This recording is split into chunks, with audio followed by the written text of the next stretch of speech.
तो दोस्तों SSC CGL 2024 का नोटिफिकेशन आउट होने वाला है 24 जून को। बहुत ही कम वक्त बचा हुआ है और मैं यहां पर आ गया हूं आपको कुछ सलाह देने के लिए। सबसे पहले हड़बड़ाइएगा तो बिल्कुल नहीं, ऐसा नहीं कि एकदम तुरंत पहले दिन ही फॉर्म भर दीजिए हड़बड़ा के और कुछ गलती कर दीजिए, ऐसा बिल्कुल मत कीजिएगा। नोटिफिकेशन आने के बाद आपको यूट्यूब पे बहुत सारे ऐसे वीडियोस मिल जाएंगे जिसमें कि नोटिफिकेशन को इन डिटेल कवर किया जाएगा, सारे पॉइंट्स को बताया जाएगा। उन वीडियोस को देख लीजिएगा, उसके बाद ही फॉर्म भरिएगा। मैं एक वीडियो लेके आऊंगा, या तो 24 जून को मुझे वक्त मिला तो 24 को ही ले आऊंगा, नहीं तो 25 को तो गारंटीड वीडियो लेके उसमें मैं उन पॉइंट्स को कवर करूंगा जो कि इंपॉर्टेंट है लेकिन आपकी नजर में शायद नहीं आए होंगे। वो पॉइंट्स काफी क्रूशियल होंगे और अगर उन पॉइंट्स पे आप ध्यान नहीं देते हैं तो आपका एप्लीकेशन रिजेक्ट हो सकता है। अभी मैं वंडर कर रहा था कि कुछ ही महीने पहले जनवरी फरवरी का टाइम था और हम लोग सोच रहे थे कि 8 से 10 महीने है पेपर होने में, आराम से इसके लिए हम लोग तैयारी शुरू करेंगे। लेकिन देखते देखते नोटिफिकेशन इसका आने वाला है और 2-3 महीने में पेपर भी हो जाएगा। तो समय कितनी तेजी से गुजरता है आप इसका अंदाजा नहीं लगा सकते। इसलिए ये बात बिल्कुल सच है कि जिसने अपने जीवन में समय के महत्व को नहीं समझा वो कभी भी सफल नहीं हो सकता। ये बिल्कुल सत्य बात है। तो सारे हथियार लेके आप तैयार रहिए। आप लोग काफी बेसब्री से नोटिफिकेशन का वेट कर रहे थे। नोटिफिकेशन के बाद बिल्कुल पूरे एनर्जी और इंटेंसिटी के साथ आपको तैयारी में लग जाना है। अच्छे क्लास नोट्स जुगाड़ करके रख लीजिए, जितने बुक्स होते हैं बेस्ट बुक्स वो सब आप जमा कर लीजिए, ठीक है। मॉक टेस्ट ज्वाइन कर लीजिए और मॉक टेस्ट ज्वाइन करना है आपको टेस्टबुक.com से, ठीक है। पास प्रो लीजिएगा, 1 साल का 466 रुपए में आपको मिल जाएगा, जिसमें आप सारे प्रीवियस ईयर क्वेश्चन सेट्स और सारे मॉक टेस्ट अटेम्प्ट कर सकते हैं। मैक्सिमम बच्चे इन टेस्ट को देंगे, इसलिए सबसे इंपॉर्टेंट आपका टेस्ट बुक का मॉक ही देना हो जाता है। मैं ये नहीं कह रहा हूं कि बाकी मॉक मत दीजिए, बाकी मॉक दीजिए, लेकिन टेक्स्ट बुक का सारा मॉक देना और सारे मॉक्स का एनालिसिस करना बहुत ही ज्यादा जरूरी होता है आपके लिए, क्योंकि सारे बच्चे ये मॉक देते हैं, ठीक है। तो आपका एक्चुअल असेसमेंट इसी मॉक को देने के बाद हो। तो टेक्स्ट बुक के पास प्रो का लिंक मैं आपको डिस्क्रिप्शन बॉक्स में दे दूंगा, वहां जाके आप ले सकते हैं और मैक्सिमम डिस्काउंट के लिए WWE कोड भी यूज कर सकते हैं। अब दोस्तों आजकल मैं देख रहा हूं ना कि कुछ लोगों को अपने सच बोलने पे बहुत घमंड हो रहा है, जबकि उनके सच से किसी को फायदा तो दूर उल्टा नुकसान ही हो रहा है, लेकिन फिर भी वो सच पे सच बोलने का क्लेम किए जा रहे हैं।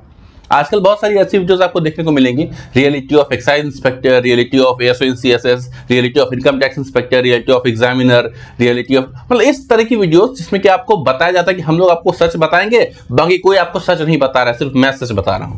इस टाइप से वो क्लेम करते हैं और धड़ल्ले से ऐसी वीडियो बना रहे हैं वो लोग। अब इस पॉइंट पे मैं अपना ओपिनियन दूं उससे पहले एक सिचुएशन बेस्ड क्वेश्चन मैं आपसे पूछना चाहता हूं। मान लीजिए कि एक आदमी है, वो अपना नाव लेकर जा रहा है समंदर में कहीं, ठीक है। तूफान आ गया, नाव टूट गई, नाव डूब गई, लेकिन उसको तैरना आता है तो वो जिंदा बच गया। अब ना आखिर समंदर है तो कितना तैर पाएगा, तो उसको एक लकड़ी का सहारा मिल जाता है, उस पर वो अटका हुआ है, ये सोचते हुए कि शायद कोई दूसरी नाव आ जाए या कोई जहाज आ जाए ताकि मेरी जान बच जाए। 1 दिन 2 दिन 3 दिन 4 दिन 5 दिन वो उसने बिताया। वैसे पॉइंट पे कोई आए और उसको ये बोल दे कि भाई कोई नाव नहीं आने वाली है, तुम्हारा बचना नामुमकिन है, ये बोल के वो चला जाए, तो सोचिए उस इंसान की हालत क्या होगी तब। क्या वो बच पाएगा, जिंदा बच पाएगा? वो उसी वक्त वो दम तोड़ देगा क्योंकि उसकी उम्मीद खत्म हो गई है। ठीक उसी तरह एक लड़का या लड़की है जिसने ना कोई बहुत हाई लेवल डिग्री उसने ली है, ठीक है, ना ही उसके परिवार के पास इतना पैसा है कि वो कोई बिजनेस स्टार्ट कर सके, ठीक है, ना ही उसके पास कोई ऐसा स्किल है जिससे वो अपना प्रोफेशन बना सके, कोई धंधा कर सके, ठीक है। तो उसके पास एकमात्र ऑप्शन बचता है गवर्नमेंट जॉब की तैयारी, ठीक है। और अगर वो कर रहा है, कुछ उसने ये सोच के किया कि शायद मैं अगर ये जॉब करूंगा तो मेरी लाइफ बदल जाएगी, मैं फैमिली को सपोर्ट कर पाऊंगा, शायद अच्छी चीजें मेरी लाइफ में होंगी, और वैसे पॉइंट पे उसने तैयारी शुरू की और आप आके उसको सच्चाई बता रहे हो कि नहीं यहाँ तो आएगा तो पावर नहीं मिलेगा, यहाँ आएगा तो वो नहीं मिलेगा, ये नहीं मिलेगा। अगर आप उसे ये सारी बातें बोलते हो ना, ये क्लेम करते हो कि मैं सच बोल रहा हूं, तो आपका ये सच 1000 झूठ से भी बदतर है। तो चाहे आप कितने भी अच्छे हो, कितने भी बुरे हो, कितने भी सच्चे हो या कितने भी झूठे हो, कभी भी किसी की आखिरी उम्मीद नहीं छीननी चाहिए। ये सबसे बड़ा पाप होता है दुनिया का। और आखिर में अगर आप उससे उसकी उम्मीद छीन ही लेना चाहते हो तो बदले में उसे आप क्या दे रहे हो? कुछ दे रहे हो? कुछ नहीं दे रहे हो, सिर्फ निराशा, डिप्रेशन दे रहे हो, और उसका आखिरी ऑप्शन भी आपने छीन लिया, खत्म कर दी उसकी जिंदगी आपने। अब मैं बताता हूं सच। दोस्तों होता क्या है ना कि हम लोग जब भी कोई जॉब ज्वाइन करते हैं, जॉब ज्वाइन करते के साथ हम लोग सोचते हैं कि भाई हम तो ये कर देंगे, वो कर देंगे, इतना पावर, इतना पैसा, सब कुछ, ठीक है। हम लोगों में पेशेंस नहीं होता। हम लोग हार्डली 6 महीने से 1 साल जॉब करते हैं, हम लोग अपना माइंडसेट बना लेते हैं कि ये तो बेकार जॉब है, बहुत कम पैसा है, कोई पावर नहीं है, ये है वो है।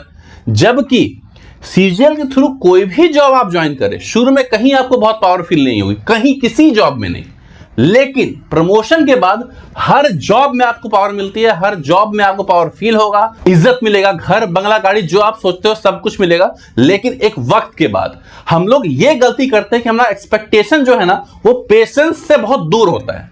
तो पेशेंस रखिए, सब कुछ मिलता है। अभी मैं आपको एक प्रैक्टिकल इंफॉर्मेशन देता हूं। जैसे हमारे डिपार्टमेंट में इंस्पेक्टर होता है, फिर आईटीओ होता है, फिर असिस्टेंट कमिश्नर, फिर डिप्टी कमिश्नर, फिर ज्वाइंट कमिश्नर, फिर एडिशनल कमिश्नर, ठीक है। तो एक आईटीओ जो काम करेगा ना, वो रिपोर्ट करेगा एडिशनल या ज्वाइंट कमिश्नर को। एक एसी जो काम करेगा वो भी रिपोर्ट करेगा एडिशनल या ज्वाइंट कमिश्नर को। एक डीसी जो काम करेगा वो भी रिपोर्ट करेगा एडिशनल या ज्वाइंट कमिश्नर को। तो तीनों की पावर सेम हो गई कि नहीं हुई? उसी तरीके से इवन आप यूपीएससी भी क्रैक करते हैं ना, तो भी शुरुआत में आपको पावर नहीं दी जाती है, क्योंकि सरकार जानती है कि अगर शुरू में आपको पावर देंगे तो आप उसका मिसयूज कर सकते हैं। और ऐसा नहीं है कि प्रमोट हो जाएंगे तो सारी पावर आपको मिल जाएगी, या ज्वाइंट कमिश्नर या एडिशनल कमिश्नर सारी पावर उनके पास नहीं, उनके ऊपर भी लोग हैं, वो भी अकाउंटेबल हैं किसी और को।